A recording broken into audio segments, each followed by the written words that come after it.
എല്ലാവരും ട്രൈ ചെയ്ത് അങ്ങനെ ഒടുവിൽ നമ്മളും ട്രൈ ചെയ്തിട്ടുണ്ട്. ഈ ഒരു മുട്ടയുടെ വൈറലായിട്ടുള്ള ഫേസ് പീൽ ഓഫ് മാസ്ക്.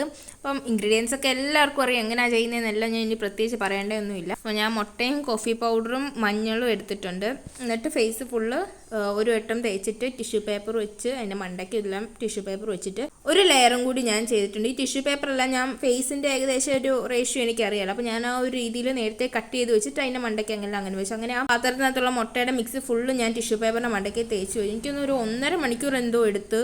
എന്നിട്ടും അത് ഫുള്ളായിട്ട് ഉണങ്ങിയിട്ടില്ല. അത് ഈ ഒരു കവിളിൻ്റെ പോർഷനൊക്കെ ഈസി ആയിട്ട് ഇറങ്ങി വന്നതുകൊണ്ട് അവിടെ ഒന്നും നന്നായിട്ട് ഉണങ്ങിയിട്ടില്ല. 1.5 മണിക്കൂർ എടുത്തിട്ട് നന്നായിട്ട് ഉണങ്ങിയിട്ടില്ല. നെറ്റിയുടെ പോർഷനും നന്നായിട്ട് ഉണങ്ങിയിട്ട് അവിടെ ബാക്കി ഇരിക്കുന്നുണ്ട്. അങ്ങനെ ഫുള്ള് ഞാൻ ഇളക്കി കളഞ്ഞപ്പോൾ അധികം ഉണങ്ങാത്തതൊക്കെ ഫേസിലിരിപ്പാണ്. അപ്പോൾ ഞാൻ ഫുള്ളൊന്ന് പോയി വാഷ് ചെയ്ത് ഫേസ് വെള്ളം വെച്ചിട്ട് എന്നിട്ട് ടവൽ വെച്ചിട്ടൊന്ന് പാഡ് ചെയ്തിട്ട് എനിക്ക് സ്കിൻ തൊട്ട് നോക്കിയിട്ട് നല്ല സോഫ്റ്റ് ആയിട്ടുണ്ട്. വലിയ ഹെയർസ് ഒന്നും റിമൂവ് ആയിട്ടില്ല. പക്ഷേ ചെറിയ ഹെയർസും ബ്ലാക്ക് ഹെഡ്സും വൈറ്റ് ഹെഡ്സും ഒക്കെ റിമൂവ് ആയിട്ടുണ്ട്. നിങ്ങൾക്ക് എത്രത്തോളം മനസ്സിലാവുന്നുണ്ടെന്ന് അറിയത്തില്ല.